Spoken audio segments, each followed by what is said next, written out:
செல்வம் படத்தை தயாரித்தவர் வி.கே. ராமசாமி. பணப்பிரச்சனையில் தவித்து கலங்கிய வி.கே. ராமசாமி சிவாஜி அவர்களிடம் சொல்லி வருத்தப்பட்டாரு. உடனே KSGயை அழைத்த சிவாஜி அவர்கள், நம்ம ராமசாமிக்காக நான் ஒரு படம் பண்ணலாம்னு இருக்கேன், ரொம்ப சிக்கனமான படமாக இருக்கணும், சீக்கிரமே முடிக்கணும், உடனே ஆரம்பிங்க அப்படின்னு சொல்ல, அப்படி சிவாஜி கணேசன் அவர்கள் தன் இனிய நண்பர் வி.கே. ராமசாமிக்கு பண்ணி கொடுத்தது தான் செல்வம் திரைப்படம். ஏனோ தெரியவில்லை, இதில் வி.கே. ராமசாமி நடிக்கவில்லை. எங்க அம்மா எங்க?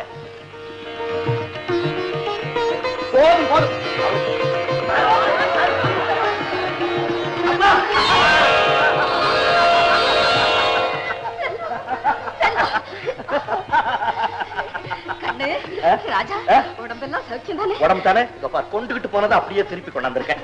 அதுக்கு நான் தங்கம். அங்க சாப்பாடெல்லாம் எப்படி? ஃபர்ஸ்ட் கிளாஸ் சாப்பாடு. அந்த மாதிரி சாப்பாடு எங்கேயுமே கிடைக்காது. மாடு, கோழி, பன்னி, ஆடு. சீக்கிரம் போய் கங்கா ஸ்நானம் பண்ணிக்க.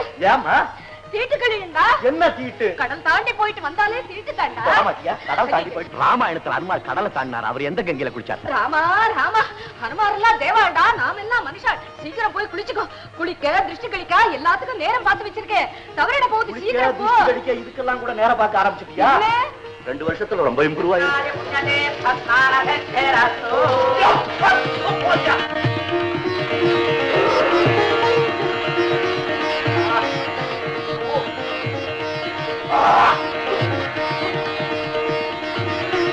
உலகா ரெடியா? தேங்காய் பூசணிக்காய் ரெடியா? ஐயா குடுக்கல, நாங்க ரெடி. ஐயோ, நான் என்னத்த பண்ணுவேன்? இவனை காணுமே, நேரம் ஓடிட்டு இருக்கு. தம்பி, நீ என்னப்பா நிக்கிற? என்ன கவனம் சொல்ற? குளிச்சுட்டு வந்து கிழக்கு பார்த்து உட்கார்றா. ஐயா குடுக்கல, போடுங்க. சர்வ மங்களம் பாத்திரம் கொடுங்க. நீ ஏன் நிக்கிற? என்ன இது மழை? ஐயோ, என்ன இது கொடுமை பண்ற? துப்புரா வாமா, சீக்கிரம். வேண்டாம், ஓட என் தலையில.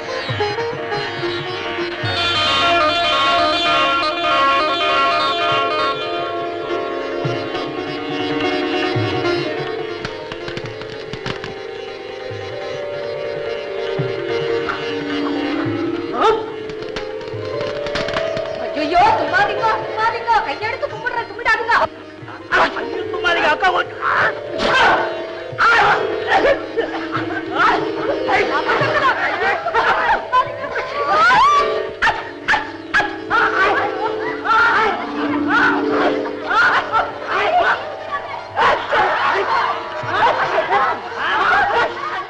கதையை படித்து பார்த்தால் சோகத்தை பிழிந்தெடுக்கிற அழுகாட்சி கதையாக தான் இருக்கும் அப்படின்னு தானே நினைக்கிறீர்கள். அதுதான் இல்லை. படம் முழுக்க காமெடியில் கிச்சு மூட்டியிருப்பாரு KS கோபாலகிருஷ்ணன். தொடர்ந்து சீரியஸ் படங்களையே எடுத்து வந்த KSGக்கு இந்த படம் புதிய அனுபவம் தான். ஜாதகம், ஜோதிடம், மூட நம்பிக்கை அனைத்தையும் கேலியாகவும் சொல்லியிருப்பாரு, கிண்டலும் பண்ணியிருப்பாரு. அதன் பாரம்பரிய தன்மைக்கும் பங்கம் வராமல் பேலன்ஸ் பண்ணியிருப்பாரு. சிவாஜி அவர்களின் முந்தைய படங்கள் கூட பெரும்பாலும் சீரியஸ் படங்கள் தான். லைட் சப்ஜெக்டுகள், காமெடி கதைகள் அப்படின்னு நுழையவே இல்லை. சபாஷ் மீனா, பலே பாண்டியா, கல்யாணம் பண்ணியும் பிரம்மச்சாரி அப்படின்னு சில காமெடி படங்கள் பண்ணியிருந்தாலும் அந்த ஜானருக்குள் அதிகம் செல்லவில்லை சிவாஜி அவர்கள். செல்வம் திரைப்படம் வந்ததுக்கு அப்புறம் இந்த மாதிரி காமெடி படங்கள்ல சிவாஜி அவர்கள் ரொம்பவே ஆர்வம் கொண்டாரு. ஊட்டி வரை உறவு, கலாட்டா கல்யாணம், அஞ்சல் பெட்டி 520 மாதிரியான படங்களையும், சுமதி என் சுந்தரி மாதிரியான படங்களையும் கொடுத்தாரு. டாக்டர், எனக்கு என்ன நேரமோ எந்த நிமிஷத்துலயும் என்ன நடக்குமோன்னு எங்க அம்மா பயந்துகிட்டே இருக்காங்க. அவங்க நிம்மதிக்காகவாது நீங்க இங்க இருந்துதான் தீரும். நீ சொன்னபடி நான் பயந்துகிட்டு தான் இருக்கிறேன். உனக்கு பிடிக்குதோ இல்லையோ, டாக்டர் சொன்னபடி எல்லாம் நீ கேட்டுதான். ஓகே. இப்ப என்ன செய்யணும்? ஒண்ணும் செய்யணும். சும்மா படுத்துங்க. ஏன் டாக்டர்? ஜெனரல் செக்அப் பண்ண for your mother's sake. All right.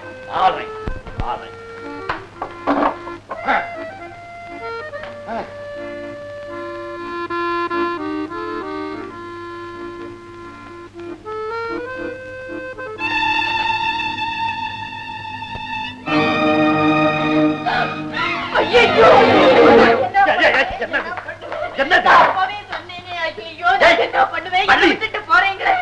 எனக்கு ஒண்ணுமில்ல. வள்ளி, இல்ல எல்லாருமா சேர்ந்து என்ன ஏமாத்துறீங்க.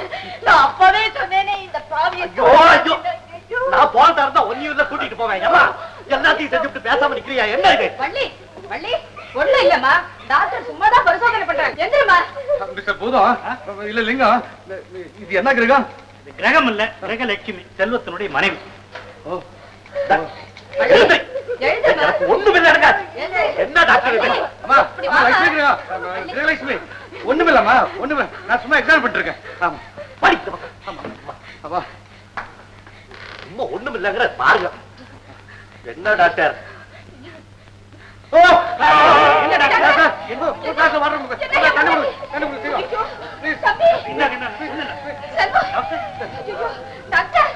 என்ன டாக்டர்?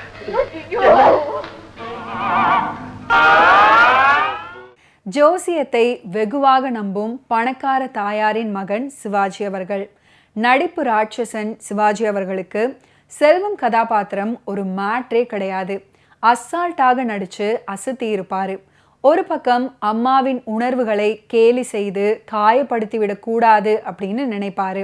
இன்னொரு பக்கம் தன் முறை பெண் KR விஜயாவை எப்படியாவது திருமணம் பண்ணிக்கொள்ள வேண்டுமே அப்படின்னு துடிப்பாரு. சின்ன சின்ன அசைவுகள்லையும் முகபாவங்கள்லையும் நடிப்புல வெளுத்தி கட்டியிருப்பாரு சிவாஜி அவர்கள். KR விஜயாவை சந்திக்கும் இடத்துல எல்லாம் அதிகம் காதல், அசடு வழிதல், நாணி கோணுதல், அதே சமயம் ஸ்டைல் பண்ணுதல் அப்படின்னு நொடிக்கு நொடி மாற்றிக்கொண்டே இருக்கிற ஜால வித்தையை சிவாஜி அவர்கள் கையாண்டிருப்பாரு. டேய் செல்வம், குளிச்சுட்டு வாடா, நல்ல நேரம் முடிய போகுது அப்படின்னு அம்மா சொல்ல, இந்த 2 வருஷத்துல நல்ல இம்ப்ரூவ்மெண்ட்மா அப்படின்ற ஒற்றை வார்த்தையில் கிண்டலும் அடித்து ஜாலியாகவும் சொல்லி செல்கிற அழகே அழகு. கல்யாணம் குறித்து KR விஜயாவிடம் பேசிக்கொண்டிருப்பாரு சிவாஜி அவர்கள். அப்போது KR விஜயா 10க்குள்ளே ஒரு நம்பர் சொல்லுங்க அப்படின்னு கேட்க, நொந்து போகும் சிவாஜி அவர்கள் நாசமா போச்சு போ அப்படின்னு அழுத்து கொள்ளும் இடமும் அப்படிதான்.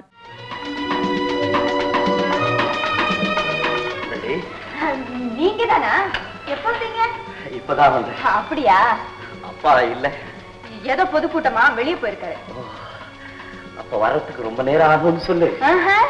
சொல்ல முடியாது, திடீர்னு வந்தாலும் வந்துடுவாரு.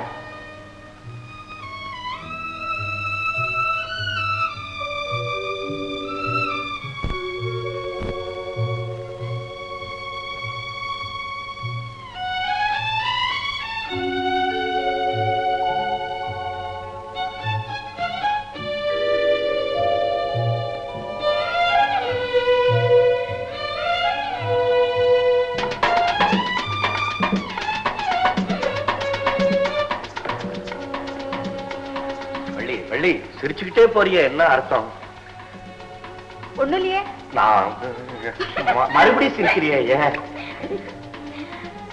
அதுவா, உங்களை நான் எத்தனை நாள் பார்த்திருக்கேன், எத்தனை தடவை பார்த்திருக்கேன். அத்தனை தடவை நான் பார்க்காததெல்லாம் இப்போ உங்க முகத்துல இருக்கு. என்ன இருக்கு? என்னென்னமோ இருக்கு. அது முகத்துல இல்ல, மனசுல இருக்கு. அதுதான் வெளியே. என்னதான் மனசுல இருக்கு? எவ்வளவோ. எப்படி? என்ன எவ்வளவோ? எப்படி? எதையாவது ஒண்ணு சொல்லுங்களேன்.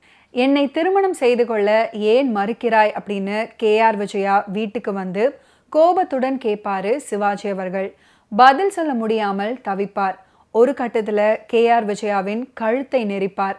இன்னொருத்தனை கல்யாணம் பண்ணிக்க போறவளை தொடாதே அப்படின்னு நாகையா சொல்வாரு. அப்போது சிவாஜி அவர்களுக்கு வருகிற ஆத்திரத்தை பார்க்க வேண்டுமே. வேற ஒருத்தனுக்கா கல்யாணமா? பார்க்குறேன், அதையும் பார்க்குறேன் அப்படின்னு சொல்லிவிட்டு விருட்டென்று வீட்டுக்கு போவாரு. அம்மா தான் அதற்கு காரணம் அப்படின்றது தெரியாமல் அவங்க கிட்டேயே புலம்புவாரு, கதறுவாரு. விறுவிறுவென படியேறுவாரு. அப்புறம் விறுவிறுவென படியை விட்டு இறங்கி அம்மாவிடம் வருவாரு. அவ ஏமா இப்படி சொன்னா அப்படின்னு அழுகை கலந்த குரல்ல கேட்டுட்டு மீண்டும் படியேறுவாரு. இந்த படியேறும் காட்சி 3 முறை இருக்கும். 3 முறையும் உணர்வுகளின் வெளிப்பாட்டை தன் நடையிலேயே வெளிக்காட்ட சிவாஜி அவர்களை தவிர வேறு யாரால் முடியும்? செல்வா, என்னமோ அங்க நிறைய வேலை இருக்குது போல. போனதும் வந்துட்டியே? ஆமா, போனதும் வந்துட்டோம். ஏன்? ஆமா, போனோமா? போனோம், வந்துட்டோம். அதான் எனக்கு தெரியுமே, ஏன் வந்தீங்கன்னு தான் கேக்குறேன். அவன் ஏன் வந்தோம்? அதாவதுமா, போன இடத்துல வேலை எல்லாம் பெர்ஃபெக்டா தான் நடந்துச்சு. செல்வம் கூட 4 நாள் தங்கலாம்னு தான் சொன்னான். ஆனா என்ன இடமா ரொம்ப டேட்டியா இருந்தது. ஒரு முக்கியமான விஷயம், அந்த இடத்துல செல்வத்துக்கு நைட்ல தூக்கம் இல்லாம கொசு கடிச்சுப்பா. பெரிய கொசு, நீ பார்க்கணும் அத்தை. ஆமா, சரி. அம்மா, அந்த இடம் ரொம்ப மோசம். சரி, இடம் இருக்கட்டும். இவன் ஏன் என்னமோ மாதிரி இருக்கான்? யாரு என்ன மாதிரி இருக்கா? நல்லாதான் இருக்கா? எப்படி நல்லா இருக்கான்? முகம் எல்லாம் பேரண்ட மாதிரி இருக்கான். என்னம்மா நீங்க ஒண்ணு இருட்டுல பாத்துட்டு இருட்டுல எதை பார்த்தாலும் பேயாட்டம் இருக்கும். நீங்க லைட் போட்டு சொல்லுங்க, எல்லா லைட்டும் போட்டு சொல்லுங்க. கிளீனா இருக்கும். ஆமா, கிளீன் தான். என்னத்த லைட்டு கிளீன்? டேய், இப்படி வாடா. அட நீங்க இல்ல டாக்டர், நீ வாடா.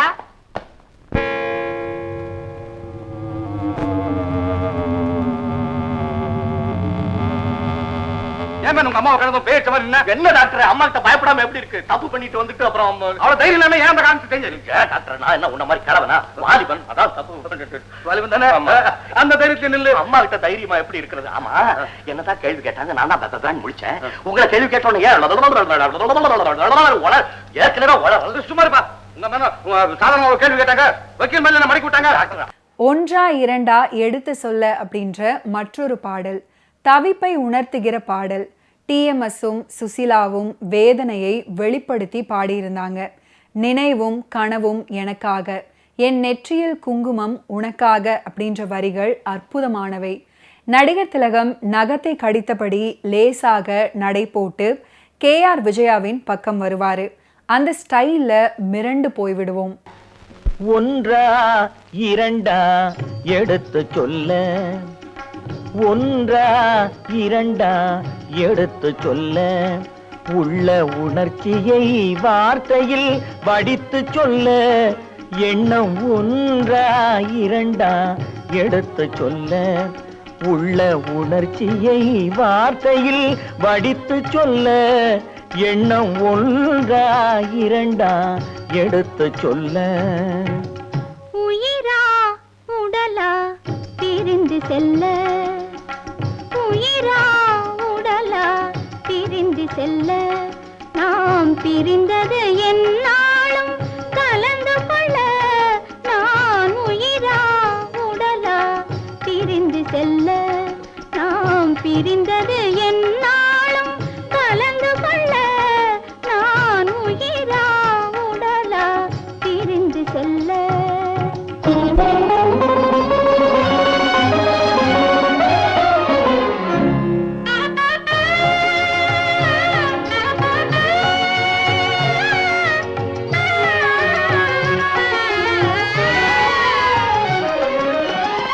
நின்றால் நடந்தால் உன் நினைவு, நின்றால் நடந்தால் உன் நினைவு, என் நினைவே அகன்றால் உன் கனவு, என் நினைவே அகன்றால் உன் கனவு, கனவு ஒன்றா இரண்டா எடுத்து சொல்ல.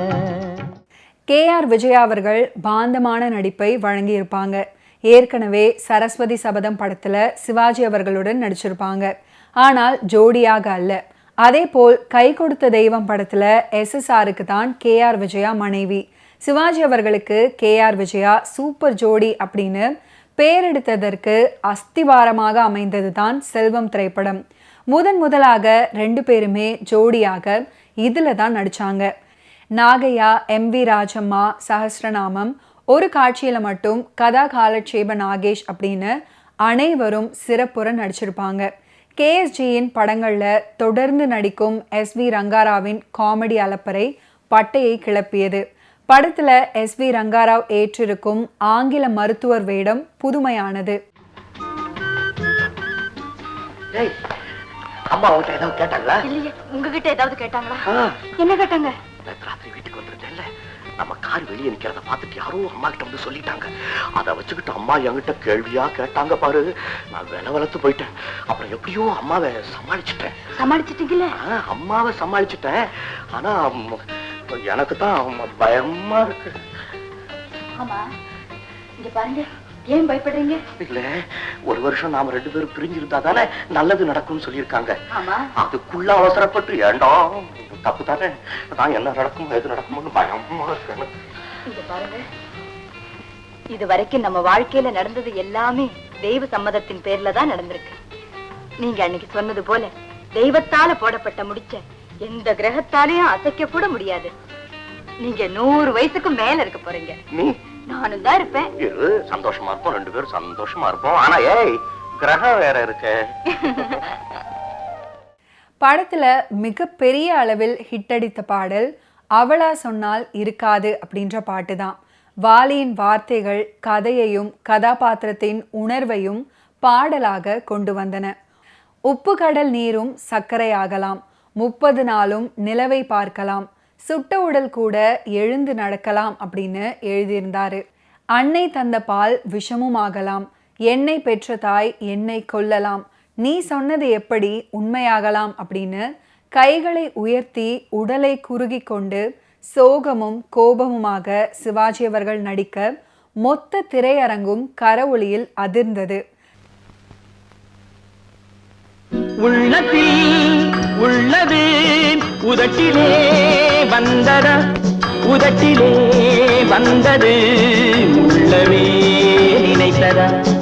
உள்ளத்தில் உள்ளது உதட்டிலே வந்ததா, உதட்டிலே வந்தது உள்ளவே நினைத்ததா. அவளா சொன்னாள் இருக்காது, அப்படி எதுவும் நடக்காது, நடக்கவும் கூடாது. நம்ப முடியவில்லை, இல்லை இல்லை.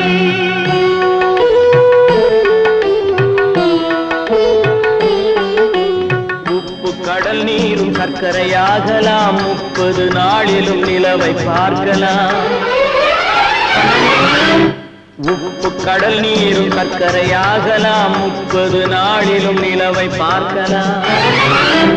சுட்ட உடல் கூட எழுந்து நடக்கலாம், சுட்ட உடல் கூட எழுந்து நடக்கலாம். நீ சொன்னது எப்படி உண்மையாகலாம்? நம்ப முடியவில்லை, இல்லை இல்லை.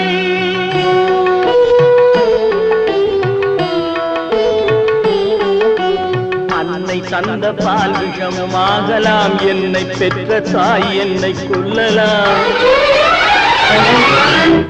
அன்னை தந்த பால் விஷமும் ஆகலாம், என்னை பெற்ற தாய் என்னை கொல்லலாம். உன்னை மறந்து நான் உயிரை தாங்கலாம், உன்னை மறந்து நான் உயிரை தாங்கலாம். நீ சொன்னது எப்படி உண்மையாகலாம்?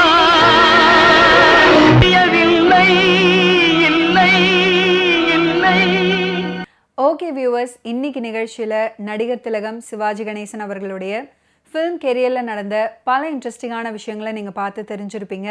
மீண்டும் அடுத்தடுத்த எபிசோட்ஸில் சந்திப்போம். நன்றி, வணக்கம்.